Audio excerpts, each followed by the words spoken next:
Hola, buen día para todos. Hoy estudiaremos cónyuges juntos en la cruz. El versículo de memoria lo encontramos en Efesios capítulo 2, versículo 25 al 27. Maridos, amen a sus mujeres, así como Cristo amó a la iglesia y se entregó a sí mismo por ella, para santificarla y limpiarla en el lavado del agua por la palabra, para presentarla para sí una iglesia gloriosa, sin mancha ni arruga ni cosa semejante, antes que sea santa e inmaculada. Pablo se basa en la idea de la sumisión mutua de los creyentes. Luego ofrece consejo a las esposas cristianas y a los esposos, y concluye con un extracto de la enseñanza para ambos cónyuges. En estos consejos, los estudiosos de la Biblia en la actualidad pueden oír al Cristo resucitado hablando de nuestras relaciones. Estamos en condiciones de oír cuando entendemos, como la forma en que Pablo actualiza la gran temática de la carta, la unidad, pero ahora para el hogar cristiano. Si bien hace una fuerte crítica de las estructuras sociales defectuosas de la vieja humanidad, es decir, cuando aquellas parejas desconocían de Cristo, también celebra la creación de una nueva humanidad. Es aquella relación donde ya se tiene a Cristo dentro de la familia. Inserta en la humanidad en general con sus fallas sociales. Dentro de estas estructuras, los creyentes demuestran que se ha desplegado un nuevo poder, el Espíritu Santo, que apuntan hacia el cumplimiento final del plan de Dios para su pueblo y el mundo. Consejos para esposos cristianas. Pablo comienza abogando porque los miembros de iglesia se sometan mutuamente, el uno al otro. Los creyentes deben hacerlo por reverencia a Cristo, tal como lo dice Efesios capítulo 5, versículo 21. La primera de varias veces que Pablo identificara la relación con Cristo como la más importante y definitoria para los creyentes. Si leemos Efesios 5, 21, dice la palabra de Dios: someteos unos a otros en el temor de Dios. Pablo también invita a los esposos cristianos a someterse a sus maridos como al Señor, y aclara que está analizando la sumisión de las esposas a sus respectivos maridos. Cuando Pablo dice que las esposas deben hacer esto como al Señor, ¿quiere decir que una esposa debe someterse a su esposo como si éste fuera Cristo? ¿O quiere decir que Cristo es el énfasis más verdadero y elevado de su sumisión? Basado en estas dos preguntas, a la luz de Efesios capítulo 6, versículo 7, donde se pide a los esclavos que sirvan como quien sirve al Señor y no a los hombres, y Colosenses capítulo 3, versículo 18, donde se pide a las esposas que se sometan a sus maridos como conviene en el Señor, es preferible este último concepto. Estas mismas esposas son creyentes, que en última instancia deben honrar a Cristo por sobre sus maridos. Tanto en Colosenses como en Efesios se identifica a Cristo, y solo a Cristo, como la cabeza de la iglesia, que es su cuerpo. Cristo es la cabeza de la iglesia y salvador del cuerpo. Por analogía, el esposo es la cabeza de la mujer, tal como lo dice Efesios capítulo 5, versículo 23. Y la fidelidad de la iglesia hacia Cristo sirve como modelo para la lealtad de la esposa hacia su esposa. El pasaje supone un matrimonio amoroso y afectuoso, no uno disfuncional. Este versículo no debe interpretarse para apoyar ninguna forma de abuso doméstico. Si el marido es tosco, rudo, turbulento, egotista, duro e intolerante, no diga nunca que el marido es cabeza de la esposa y que ella debe someterse en todo, porque él no es el Señor, no es el marido en el verdadero significado del término. El hogar cristiano, página 96. La iglesia como esposa de Cristo. Primera parte.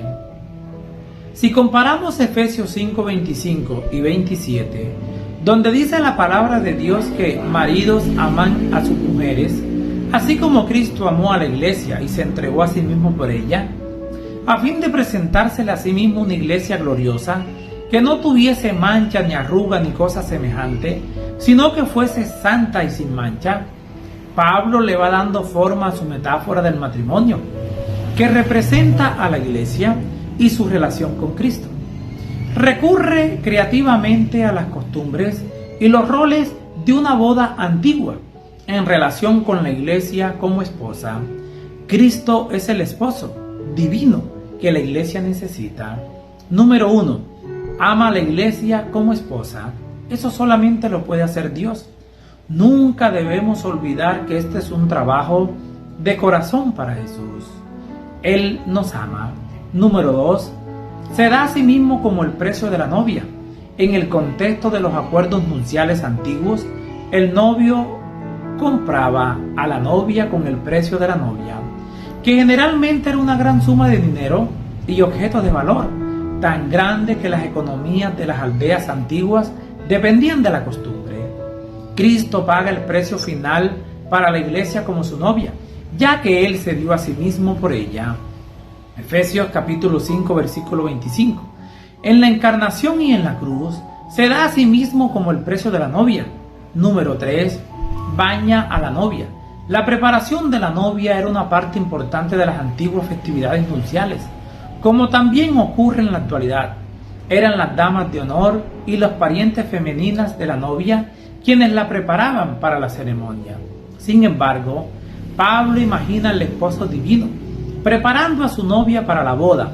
Es Él quien le da sentido, la santifica y la limpia en el lavado del agua. Número 4. Pronuncia la palabra de la promesa. Esta limpieza se realiza por la palabra. Efesios capítulo 5, versículo 26, que señala a la palabra de la promesa que el esposo divino dirige a su esposa. Y observa las promesas de Dios a los creyentes en el momento de su conversión. Prepara y adorna a la novia. Cuando la novia finalmente se presenta ante el novio, ella es fabulosamente hermosa y aparece con un esplendor impecable. Cristo no solo baña a la novia, también la prepara y la adorna. La iglesia como esposa de Cristo, segunda parte. Cuando leemos 2 de Corintios capítulo 11 versículo 2, la cual registra: porque os celo con celo de Dios, pues os he desposado con un solo esposo, para presentarlos como una virgen pura a Cristo. Al usar un último elemento de las bodas antiguas, en Efesios capítulo 5, versículo 25 al 27, Pablo presenta a Cristo como aquel que presenta a la novia a sí mismo. En la antigüedad eran el padrino, los padrinos o el padre quienes entregaban a la novia, nunca el novio. Sin embargo, aquí Pablo imagina a Jesús presentando a la iglesia a sí mismo como su esposa. Pablo utiliza las costumbres y los roles del matrimonio para resaltar la relación de Cristo con la iglesia en un patrón cronológico que se va desarrollando. Hay un compromiso. Cristo se ofreció a sí mismo por la iglesia como el precio de la novia, y así se comprometió con ella. Número 2. Preparación para la ceremonia nupcial. Las atenciones del novio continúan en sus esfuerzos actuales por santificar y limpiar a la novia, tal como lo dice Efesios capítulo 5 versículo 26. Número 3. La ceremonia nupcial en sí. Las atenciones actuales de Cristo son con miras a la presentación de la novia en la boda. Este último elemento se refiere a la gran celebración de bodas en su venida, cuando Cristo, el esposo, vendrá a reclamar a la iglesia como esposa y se la presentará a sí mismo. Las bodas antiguas a menudo comenzaban con un desfile nocturno. Eso lo encontramos en Mateo, capítulo 25, versículo 1 al 13, la parábola de las 10 vírgenes. El novio y su séquito se reunían en la casa del novio, el nuevo hogar de la pareja, y con gran ceremonia comenzaban una procesión, iluminada por antorchas y escoltada de música alegre y melodiosa y gran regocijo. La multitud avanzaba hacia la casa del padre de la novia, a recoger a la novia allí o encontrarse con la procesión de la novia de camino. La caravana llevaba a la pareja a su nuevo hogar, donde los invitados se instalaban en una fiesta de una semana que culminaba con la ceremonia nupcial.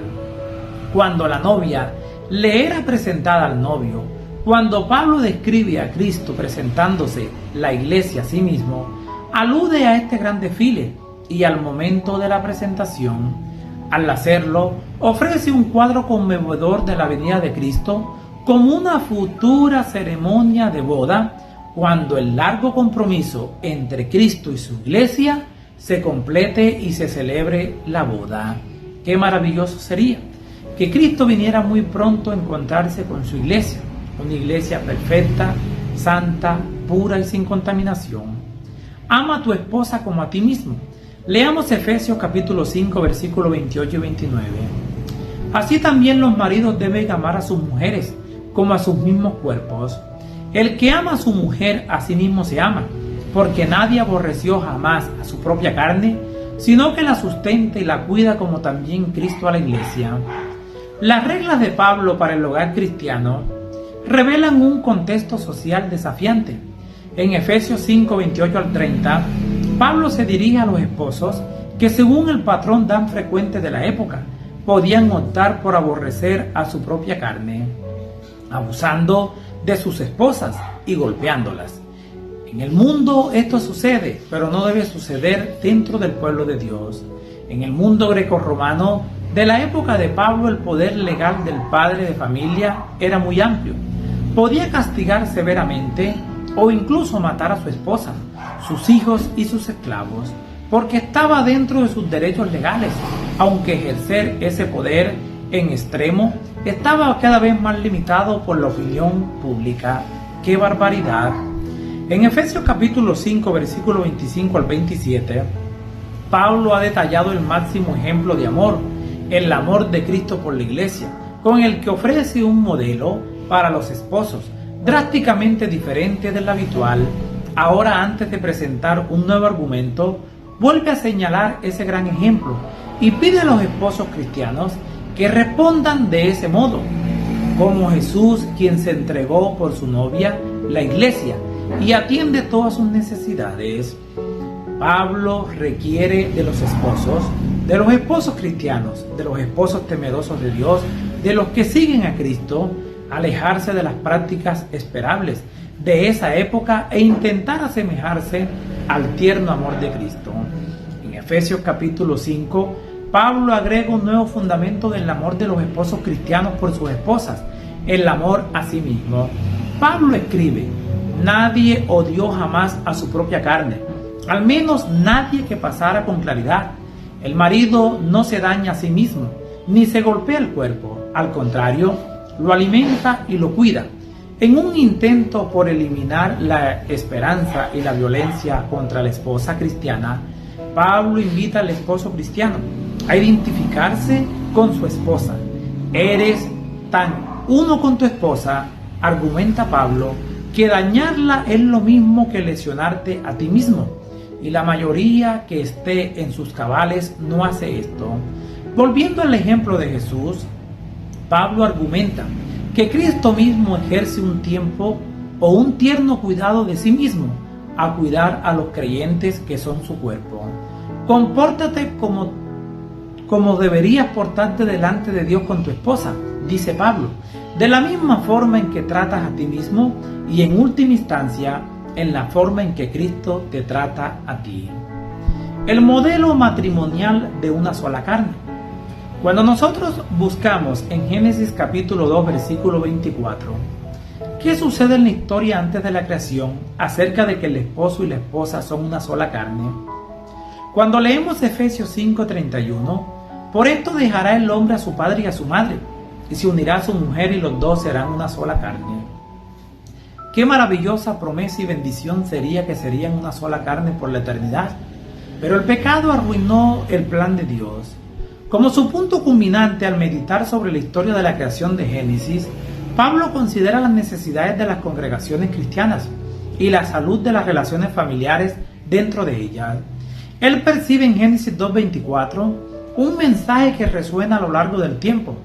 Por diseño divino, el matrimonio está destinado a ser una relación de una sola carne, donde la unidad emocional y espiritual se refleja en la unidad sexual, y es lo que le da sentido a la relación sexual.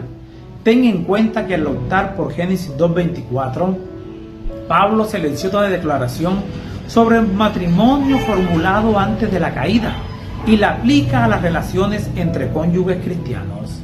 En nuestro mundo hoy, posterior a la caída, la explotación desenfrenada de la relación sexual entre un hombre y una mujer en las culturas modernas revela cuán profundamente arraigada está la idea de que la unión sexual representa la subyugación de la mujer. Pablo argumenta que la relación sexual, según se refleja en Génesis, no es de subyugación, sino de unión. No simboliza ni representa el dominio del varón, sino la unión de marido y mujer, hasta tal punto que son una sola carne. Por ende, tanto en Efesios 5:21 al 33, como Génesis 2:24, podemos esperar una teología importante, contracultural y correctiva del matrimonio y la sexualidad. En este mismo contexto, en el siguiente versículo, Pablo habla de un misterio profundo. Eso lo encontramos en Efesios capítulo 5, versículo 32. Esto incluye ambas caras de la doble metáfora que Pablo ha estado analizando.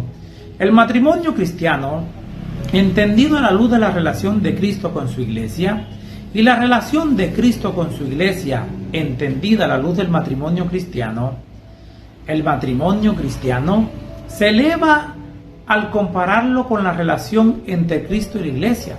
Además, al pensar en la relación de la iglesia con Cristo a través de la lente de un matrimonio cristiano afectuoso, los creyentes adquieren mayor claridad acerca de la relación compartida con Cristo. Les habló Flavio Martínez. Que la paz de Dios les acompañe en este día.